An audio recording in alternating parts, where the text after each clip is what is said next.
రాష్ట్ర వ్యాప్తంగా భూ సర్వే పూర్తి చేసి రైతులకు భూ యజమానులకు శాశ్వత పరిష్కారం అందిస్తామని మంత్రి పొంగులేటి శ్రీనివాసరెడ్డి అన్నారు.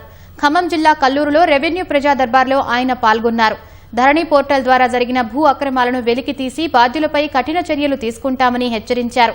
పేదల భూములను ఎలా కాజేశారో సమగ్ర విచారణ ద్వారా ఆధారాలతో సహా త్వరలోనే ప్రజల ముందుకు తెస్తామన్నారు. ఎంతటి వారైనా సరే తప్పు చేసిన వారిని వదిలిపెట్టేది లేదని కఠినంగా శిక్షిస్తామని స్పష్టం చేశారు. సత్తుపల్లి కల్లూరులో 50 ఏళ్లుగా నలుగుతున్న భూ సమస్యలను సమగ్ర భూ రీసర్వే ద్వారా పరిష్కరిస్తామని మంత్రి పొంగులేటి తెలిపారు. రాష్ట్ర వ్యాప్తంగా 400 గ్రామాల పైగా రెవెన్యూ గ్రామాలు సర్వే చేశాం. రెండో విడతలో 2800 గ్రామాలకి సర్వే చేసే ప్రణాళికలో ఒడివడిగా ప్రతి జిల్లాలో ఇప్పటికే 12 నుంచి 15 గ్రామాలు సర్వే చేస్తున్నాం.